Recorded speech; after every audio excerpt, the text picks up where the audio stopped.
Lupin III Part 6 is the latest entry in the Lupin III series, and marks the 50th anniversary of Lupin III Part 1. Part 1 originally began airing in October of 1971 and ran until March 1972, and Part 6 here just so happened to run from October 2021 until March 2022. I appreciate the more subtle approach Part 6 did to celebrate Part 1. Mirroring the release time of Part 1, but even the character designs with thicker, uneven lines harkens back to the look and style of Part 1. While I appreciate the more subtle nod to earlier Lupin III anime, Part 6 isn't perfect.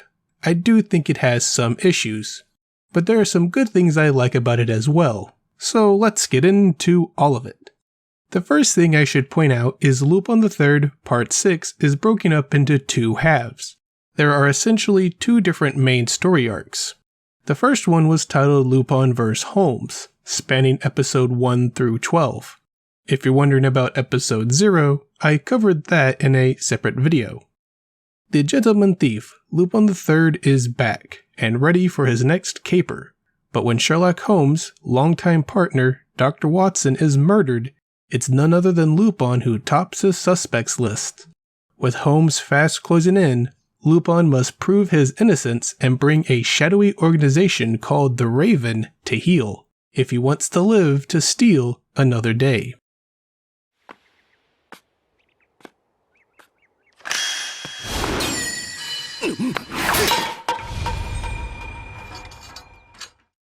While the first arc was billed as Lupin III vs. Sherlock Holmes, it's only really prevalent in 5 out of the 12 episodes.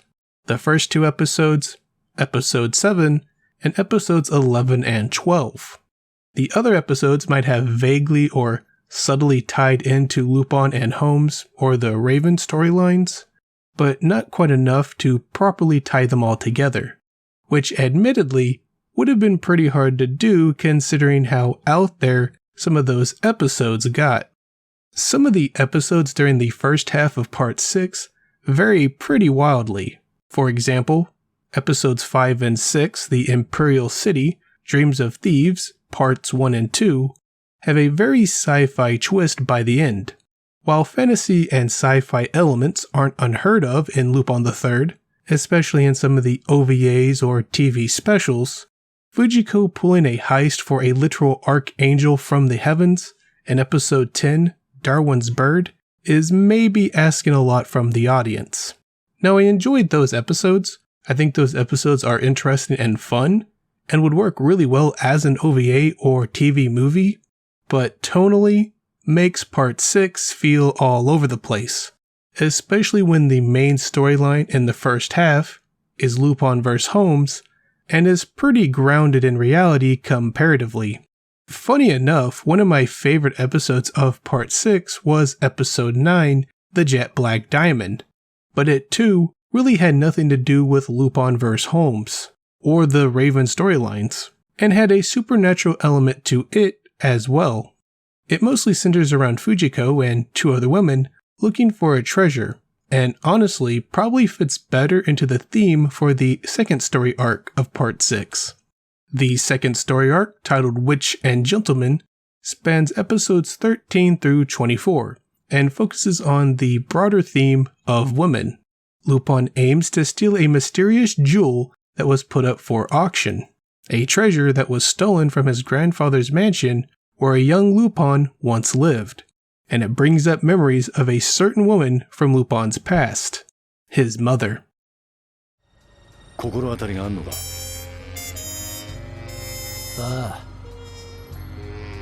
あ。屋敷から唯一お宝を盗んだ女。俺の母親だ。 This half of the episodes felt much better stitched together. even though these episodes were also very standalone. Episodes 13 and 14, 18 and 19, 23 and 24 are the only episodes that specifically progress the Witch and Gentleman storyline. It does by the end, however, tie the other episodes and characters from those episodes together. Maybe not in the most mind-blowing way, but it was nice that these episodes and characters weren't just a one and done. They do contribute to the overarching narrative, but still very much work on their own. It's that classic Lupin the Third Part 1 and 2 episodic approach, but with a little bit of modern storytelling mixed in. For today's audiences, we tend to prefer continuous storylines, continuity between the last and the next episode, and progressing the plot forward. Far too quickly, we tend to dismiss episodes that don't do that as just filler. However, having the story go straight from point A to point B potentially misses out on good character moments and characterization. Where I think Part 6 shines is giving Lupin and his gang time to breathe, then sort of lets them be themselves. You don't just see that in the second story arc, but in the first one as well. For instance, it's never the main plotline in any of these episodes, but you get a pretty good sense of how things have been progressing between Fujiko and Lupin since the events of Part 5. Date night for them is them planning a heist, and that's perfect for a couple like Fujiko and Lupin. Even side characters like Yata and Airi get some development, and it helps establish their characters, as well as potentially allude to a team forming around Zenigata, to be counterparts to Lupin and his crew. While there aren't any specific story beats implying that, I do get that sense by the anime keeping Yata around from Part 5 and introducing Airi here in Part 6. I also really want to touch on Episode 17, Win or Lose in 0.1 seconds, which is the first time that I recall seeing Lupin and his crew training together, working on getting their timing down. That may have happened before in Part 2 or 3, which I haven't seen yet, or in an OVA, so let me know in the comments if it has, but at least based on modern Lupin the Third anime, I don't recall it. Lupin and his gang do all these amazing things, and they have a tendency to bump heads sometimes, especially Fujiko and Jigen. So I think it's great that it shows them not just training to hone their skill, but working on teamwork as well. Episode 17 was probably my favorite episode in Part 6, and I wouldn't mind at all if we got to see more stuff like it. Maybe even one focusing on Zenigata and his potential team. Because as much as I did enjoy the anime, giving time to Lupin and his gang, as well as Yata and Airi, Zenigata sort of got the short end of the stick during Part 6. There are a couple of episodes where he stands out, mostly during the first half of the part, not so much in the second. It's a bit of a shame because I do think Zenigata is an important figure in Lupin's life, and in the series as a whole, but I also understand the anime wanting to focus on Lupin's gang and their dynamic, which is also very important. And after 50 years of Lupin the Third anime, was maybe needed as a nice refresher to see how characters like Lupin, Jigen, Goemon, and Fujiko work together during a heist and when they're not on a heist. Continuing on, thematically, I like the ending of Part 6, but a climactic blockbuster roller coaster, such as in Part 5, it was not. Again, I appreciate Part 6 exploring Lupin and the other characters more, but perhaps coming at the expense of some fun action at the end.